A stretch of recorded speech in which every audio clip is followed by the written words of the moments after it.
Hi, this is Solder.js. I want to give you, the reviewing online, the same disclaimer that I gave to the live audience. This is my first time presenting on this topic. I bit off a little bit more than I can chew, and I'm not going to be able to cover all the material in the time allotted. That said, I think that what's there is both entertaining and educational, and that you'll get a lot of value out of it. And I have additional links in the description below to other things that I think that you should check out. For example, the books that I mentioned at the end. Hello, and welcome back. For those of you that don't know me, I'm AJ O'Neill, otherwise known as Solder.js. And if this helps to identify me, I still have my hat and purple shirt. So, oh wait, it's not this one, it's this one. Darn. I'm going to have to remember that. There we go. So this is my secure identification.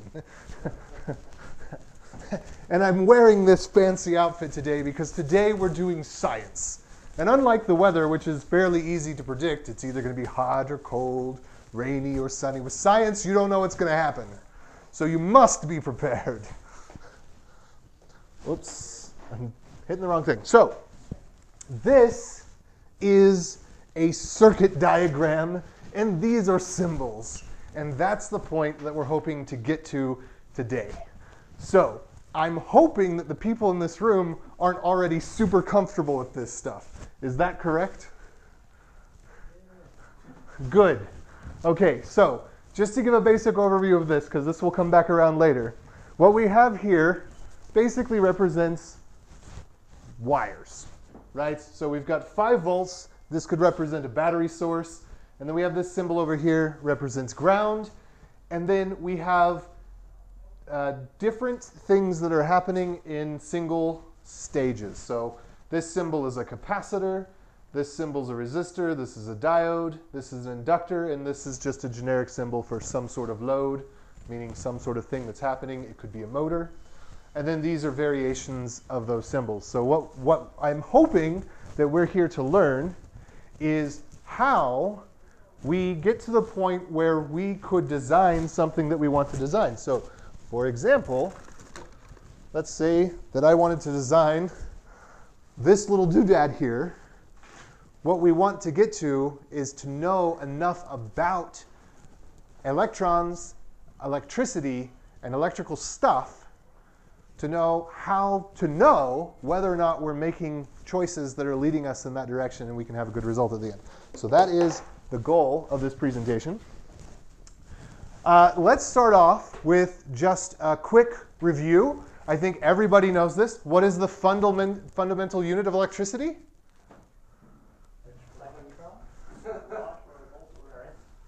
Wait, come on. Somebody's got to know. You're saying volt? No! It's the Coulomb. Come on, guys. So, whoa, that's a French name. So a Coulomb is basically a carton of electrons.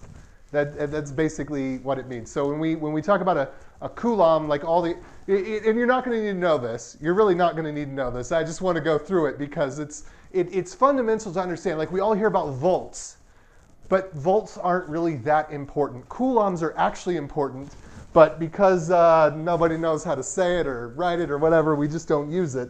But it's basically describing a unit of electrons. So that's the Coulomb.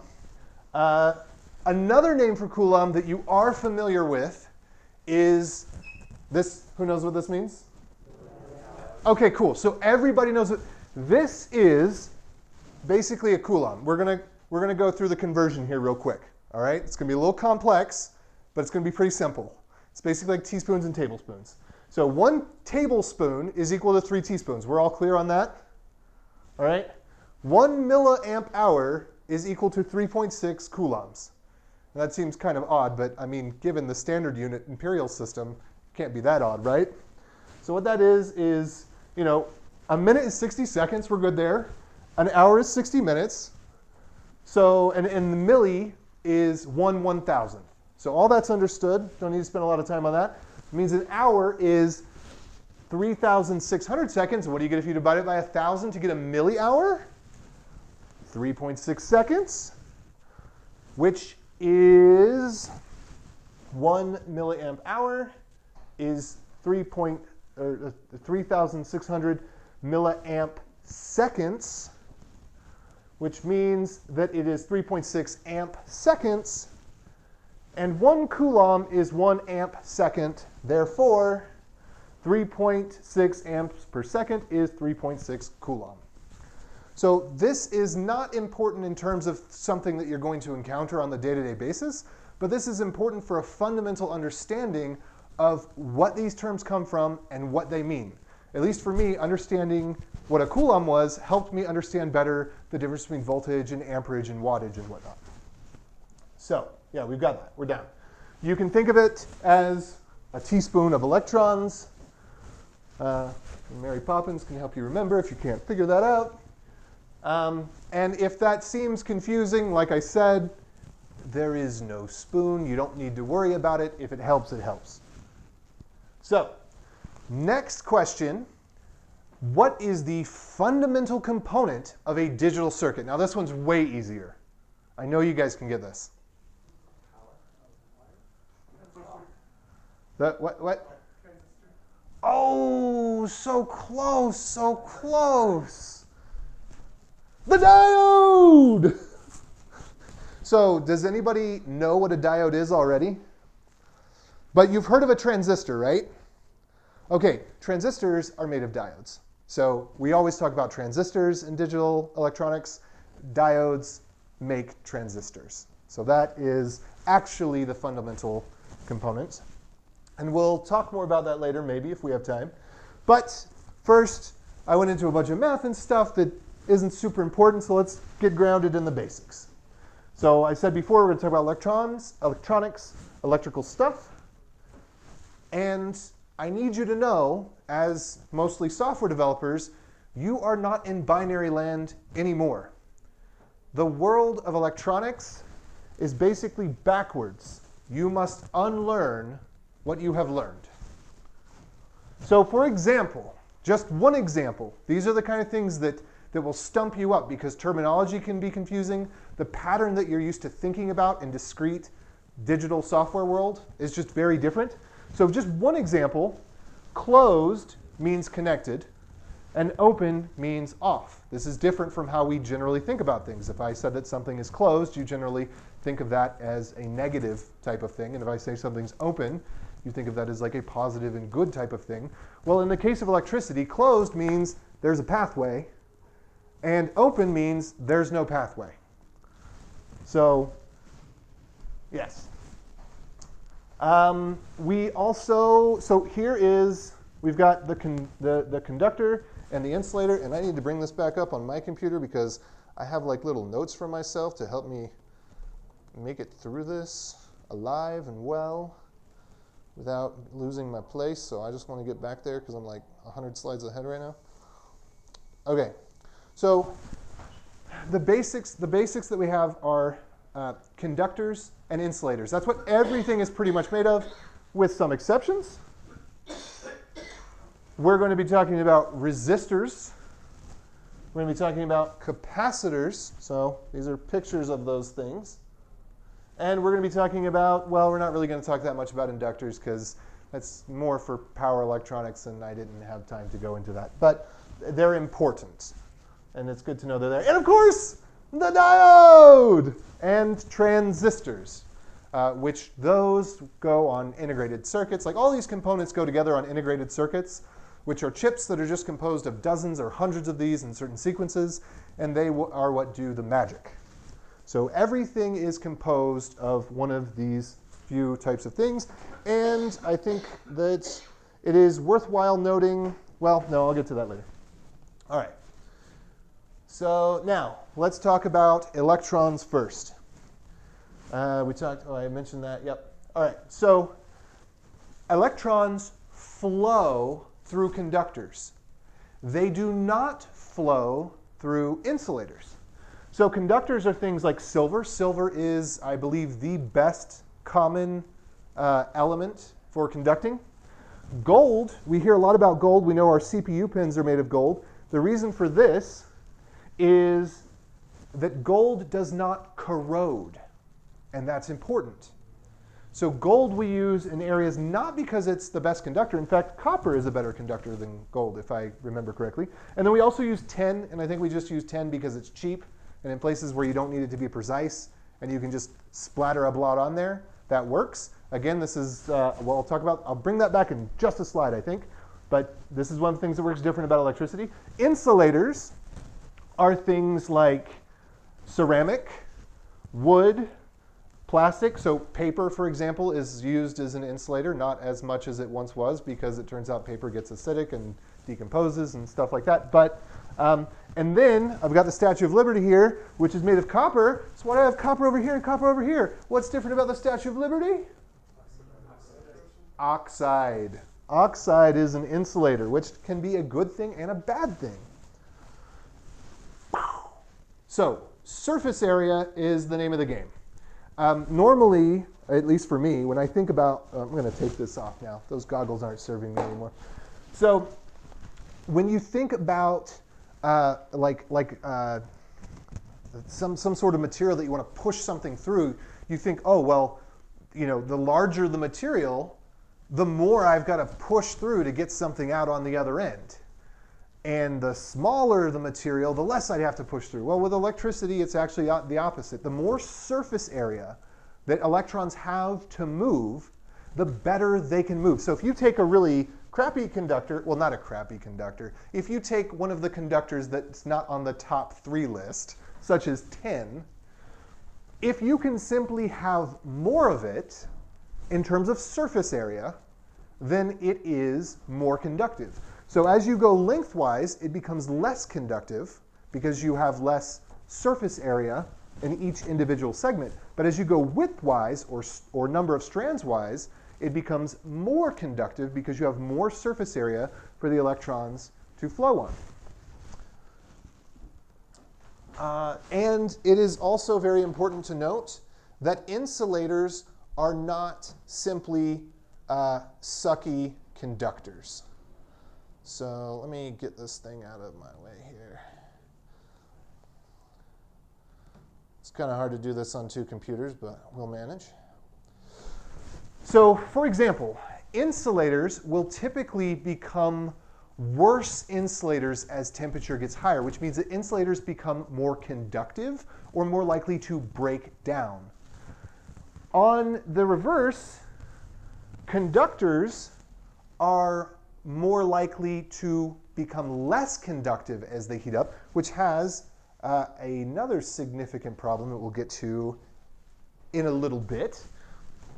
So a conductor, people like to use the water example. I hate the water example, and this is the reason. The water examples are just close enough for your mind to build the correct associations that are very few, and then all the many incorrect associations. So I try to use examples here that are obviously only work in one scenario so that you don't start thinking of how things work in other scenarios that they don't work that way, because that tripped me up. So I have a tube of marbles here, and the way that the conductor works is a marble goes in, a marble goes out.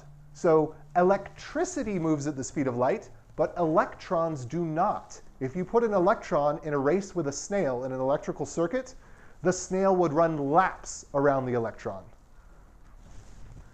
Insulators do not allow charge to flow, so charge builds up. This is why when you rub a balloon against your head, there is static electricity. There is no amperage in terms of there's nothing flowing. There are no coulombs per second. There are coulombs of electrons, but none of them are operating in a per second manner. They are static, they are stuck. But this has lots of beneficial, interesting properties as well. So, conductors store charge? No, they don't. Breakdown? Not so much. Burnout? Yes. We'll talk about that later. Transfer heat? Yes. Insulators? The opposite. They do store charge. They do break down if there's too much charge. Like, for example, air is an insulator. Lightning has enough charge that the air breaks down as an insulator and begins to conduct. That is called arcing. Insulators typically don't burn out, although burning is a burning thing that happens, but they're not, because no electricity is flowing, No phonons are exchanging, and therefore they're not getting all of that heat transfer, and it's obviously they get heat from the things that have heat, but they're not conducting the heat to be conducting, or conducting the electricity to be conducting the heat. So also we have the issue of semiconductors. Now semiconductors, well, let's see. We've got we'll go through that. So semiconductors, this is our primary semiconductor. Sand, otherwise known as silicon oxide. This is what silicon crystals look like. This is another one. This is called germanium. So most electronics are either going to have silicon or germanium, and the properties of these elements are pretty much random. They only work in the way that we observe them to work, and we learn how they work by observing them. They are not necessarily predictable. We look at temperature ranges and we say, oh, this one works in this temperature range this way, but if you change the temperature range by 1 degree and you're in this other range, now it works completely differently. So these pure elements or compounds have certain properties that are just universal constants that we don't really know why or can't change or anything like that. It's just the way that it is. But because of them, certain things operate at certain voltages, like, for example, batteries. The voltage that they have is inherent of the chemical compound. You can't make a battery more or less voltage. It's simply a function of the chemicals that are in the battery. So a little bit. And then we have our oxides. So oxides, this looks like just chalk powder. No, these are oxides. Oxides are what give us the colors in fireworks. But metal oxides are often also semiconductors. So they're not just insulators. They can also be semiconductors. And the diode is our primary semiconductor. What it does is allows current to flow only in one direction. So a diode is a one-way path. And this is really, really good for reasons that hopefully will become clear soon. So we're going to leave that world behind for a minute and focus just on voltage, amperage, and resistance for a little bit. So let me catch back up over here.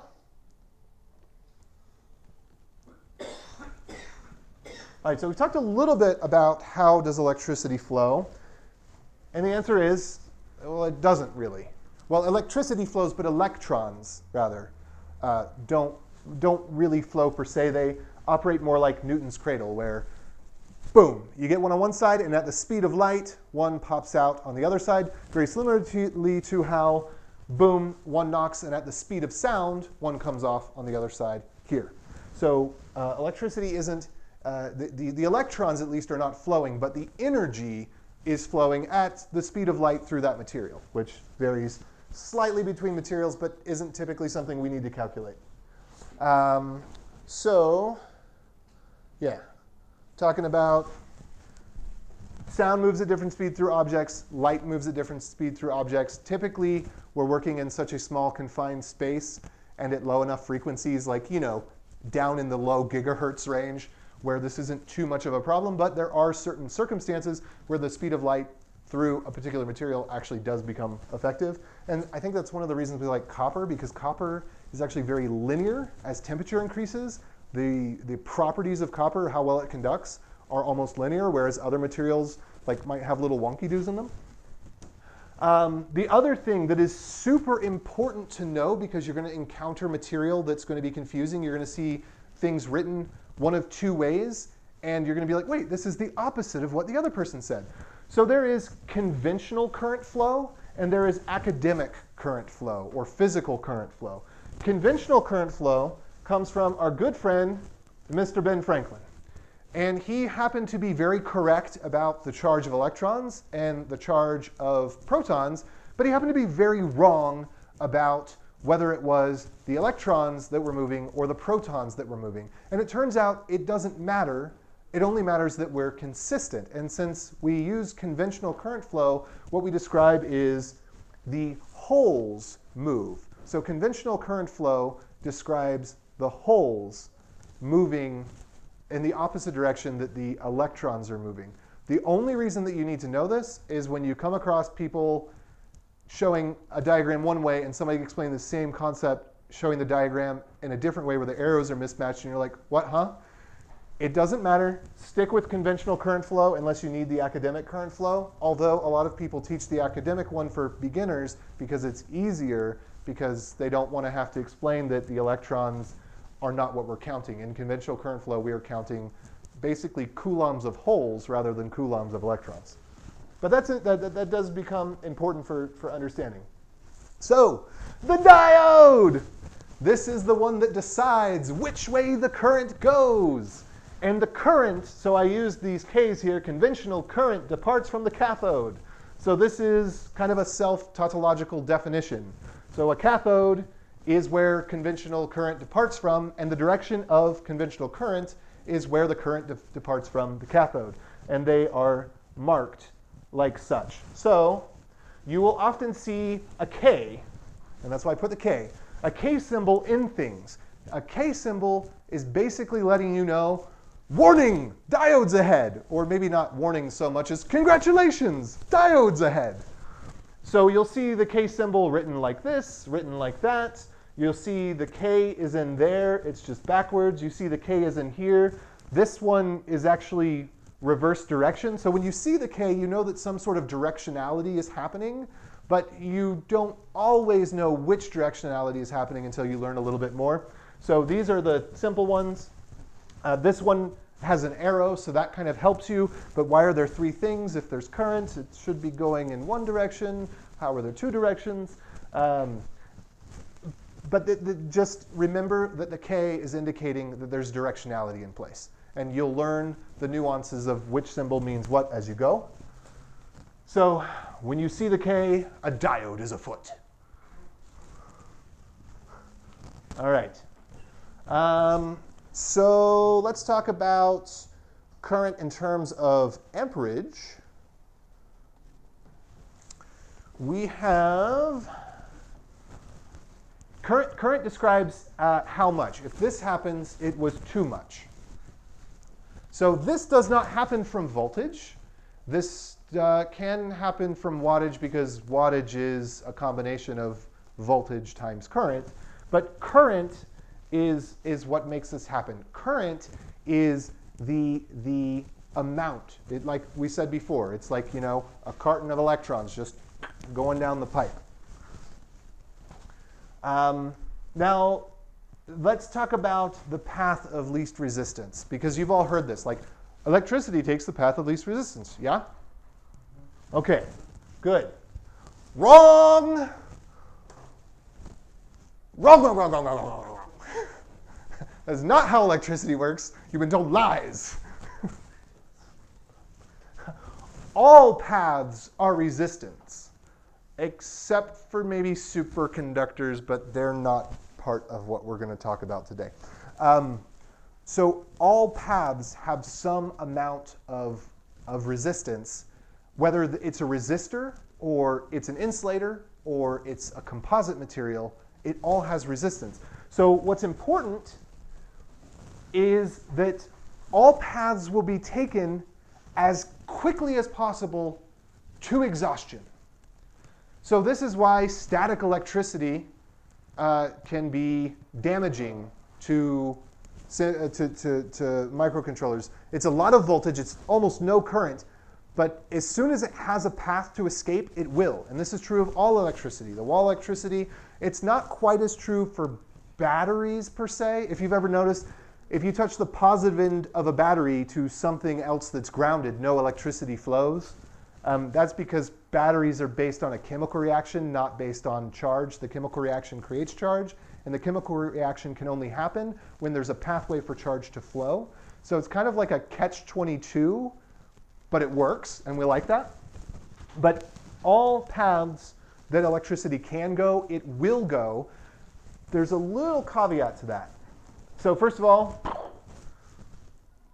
explosion happens sometimes, because sometimes the path that it can go is not the path where you want it to go, and that's bad. OK. There's a point I'm going to get back to. Slides are not in the best order for this, but that's OK. So if there is no resistance, this is what can happen. So in AC, there's no resistance by default. The wires are waiting for a load. They're waiting for resistance. If you just connect them, then the material that is connecting them becomes the load.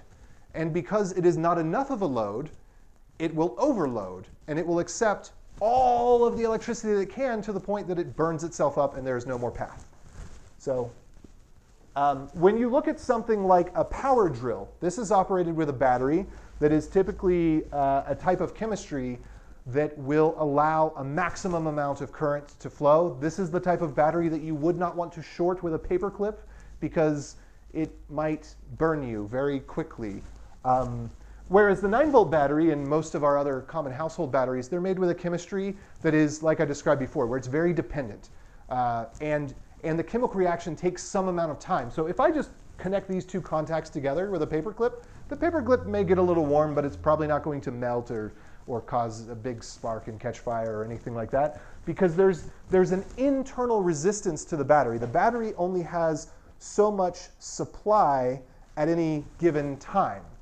So it has a full amount of charge, which depletes instantly, but it takes a chemical reaction which takes time before more charge is available again. So batteries usually cap out, but things like your power drills, they need lots of power quickly. And things like your phone, because of other properties, we use lithium ion, but lithium ion is not like our traditional alkaline batteries where it takes time to build up charge.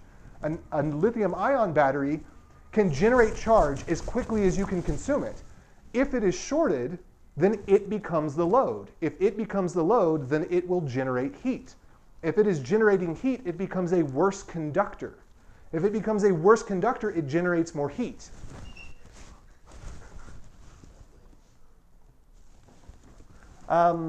So charge will dissipate at the speed of light or as quickly as it can unless the current is being resisted. Okay, so now we're going to move on to specifically just voltage. Voltage can do two things.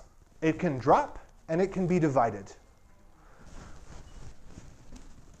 What goes up must come down. This is a fundamental principle of voltage. If voltage is high, it must go low. If you let a battery sit for a couple of years, it will eventually drain itself. Voltage will find a way. That which is charged must be discharged. Voltage in, voltage out, current in, current out. Okay, so types of drops. There are two types of drops. There are shorts, which is like a straight drop. So if I were to drop this notebook or this pen, when I drop it, the full force of the drop hits when it lands. There is only one way for me to prevent this potential energy from hitting with full force, and that is to have that force hit something else. Hence, the Plinko board. So we can use different methods to drop voltage either for signaling or to make something less powerful. In electricity, we're very, very wasteful. We always want to get a little bit less wasteful, but when you're prototyping with electronics, it is okay to waste 80% of the electricity on things that you don't care about, because that's just how electricity is. If you have voltage, you must drop the voltage. Something like a Plinko board is where the voltage hits something that takes away, it drops some of the voltage. Hits something, or rather the current. Hits something else that drops some. Hits something else that drops some. Wherever it hits is how much voltage is dropping, more or less. And the way that we can describe that, oh, okay. And this first. So what you were told in high school is a lie. In reality, we don't know why voltage drops. We just know that it does, and it has something to do with phonons, and it generates heat. And phonons are like photons, but they do something different that results in heat. So that's important to know. But the other thing that's important to know, that's more important to know than that, is that how this voltage gets dissipated is relative. So you don't actually have to learn any complicated math. All you need to know is that, oh, except when it isn't. But even when it isn't, it is. So we'll talk about that in a second. Oh no, I must have forgotten to add something to my slide. No, I didn't. We just need to talk about percentages for a second. You can eyeball it. You just need to figure out if it's in the ballpark. Okay, percentages. if you have some load and some other load and some other load and some other load, the sum of the loads is 100%. So if we go back to our canonical example here, the problem here is that 100% of the load went to the battery. The battery was shorted. And all of the heat generation went to the battery because conductors conduct heat. You need something that has insulative properties to keep that heat from happening. You need to slow it down. You need to drop that voltage. If it's all being dropped at the battery is conducting, it's going to generate heat, it's going to explode. But anything else, no matter how many paths there are, assuming that your source is more like a lithium-ion battery and less like a 9-volt battery, lithium-ion battery, it will go in every direction, or AC current. It'll go in every direction as much as it can all at once proportionally.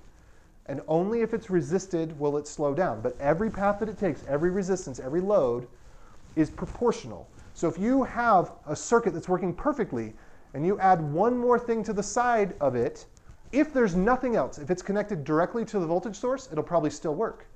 But if there is some sort of resistance that is capping at the very, very start, what that can be, like a 9-volt battery that has its own internal resistance, if you add something else, if there's enough capacity of charge, then it'll work just fine. But if there isn't, then lights will become dim, the CPU will half turn on and do like an operation and get the math wrong, that sort of thing. So the proportions are what is important more than like the numbers of like the value of the resistance when we're talking about how voltage gets divided.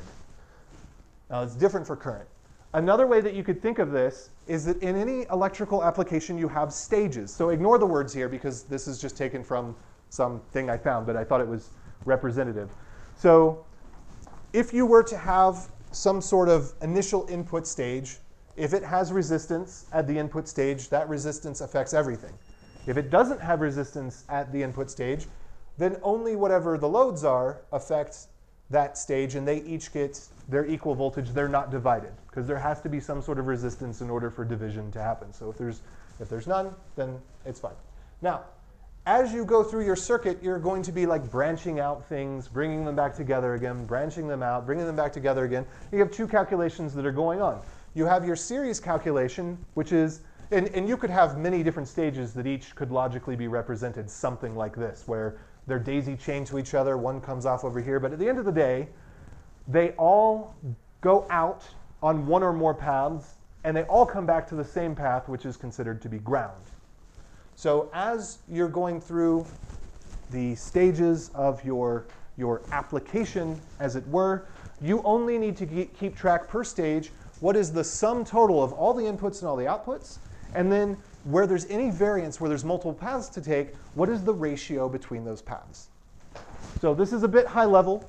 It's not going to help you sit down and design the exact specific values of the circuit board, but if you have this knowledge in head, then it's very, very, very, very helpful to being able to understand why you pick value, why somebody is okay with like, oh, well, in their demonstration of this LED motor light thing, they have a 2.2K resistor, and in theirs they have a 4.7. It's because the ratios match in both. One wastes a little bit more electricity, or one takes in a slightly lower voltage, or whatever, but it all works out. So here's an example of something that I built. The way that I built this, I bought the kit, and then instead of assembling it, I actually traced out the circuit board. I made a diagram with the stages, very much that looked like the very first piece of paper I showed, where it had different symbols in it and whatnot. In fact, I think I'm going to show that in a second, so I don't need to go over that. But I diagrammed it out. Yeah, this was the board before it was assembled. I took the front picture, and I took the back picture, and you'll notice I actually flipped the back picture so that I could look at the front and the back at the same time, and the things match up. So like these 3 pins over here are these 3 pins over here. So that's a nifty trick. If you're trying to learn how a circuit board works, just flip the picture so you don't get confused between left and right the whole time. And this is what this ends up looking like on a piece of paper. So it basically has a microcontroller, which is represented by here, and I won't go over each of these things, but just to give you like a broad idea, there's a microcontroller. This is considered the active component, the center stage. And then there are supporting cast, which are various resistors, capacitors, resistors, a gate that turns on and off, capacitors over here. All of what that's doing is to divide the voltage so that it's lower or higher and keep the supply of current so that it can be consistent, which I'm talking a little bit in circles because trying to talk about any specific thing, there's too much information about it that requires information from other things. So I hope that in mentioning things and then coming back around and mentioning it again, it will be helpful and not hurtful. But it is difficult to like describe something discretely when you're assuming a lower level of knowledge in the first place. So I'm trying to give you general pictures and then get more specific as we go. Feel free to interrupt me with a question at any time. I know I'm speaking fast, but part of that's because there's not a lot of time. So, I don't know why I told you to close your eyes, but you can if you want. I'll find out in a second here. I've got a note on it. Oh, yeah. Yeah. All right. So if you want, you can open your eyes. Otherwise, you can leave them closed because these examples are not like perfect. They're kind of like, you know, the water pipe example, but they demonstrate a point. So with voltage, you have electric potential. So voltage can go pop. With amperage, you have current. It's like it's got momentum. So I've got this bowling ball and this balloon here to symbolize that. Wattage is the work that gets done. That's got both the momentum and the pop together. That's what can be dangerous. And it seems like those are out of order because that was not supposed to go there. But we'll go with that. OK. So resistance is fruitful. Pikachu used ohm. It was super effective. I've talked about this before. It's like water flowing through a pipe. Lies, lies, lies, lies, lies, lies, lies. When is the last time you saw water do this? Electricity is not like water flowing through a pipe. Also, electricity, well, I already said that. Like, when you think about pipes, you start to think about speed. You start to think about like other things that they do. Electricity doesn't really have speed. You don't like speed it up or slow it down per se. You allow more through or less through, but the velocity is pretty much constant. So anyway, that's stupid. I was just going to say, why do people say it is? The same reason they tell their children that babies come from storks. And also because phonons and heat. Like, we don't know. We don't actually understand. I mean, at least as far as I was able to discover, we have a couple of theories. Intuitively, they don't make sense to me, and they don't make sense to a lot of other people, because as I was searching, I found a lot of people saying, like, this can't possibly be true, because so-and-so theorized in 1984 that blah, blah, blah, and, you know. So there's not consensus other than in elementary school where we're told things that are just kind of confusing. So how does resistance work? How does it actually work? Well, we talked a little bit about the Plinko thing, but like how does the Plinko effect happen? How do we drop voltage, or how do we limit current?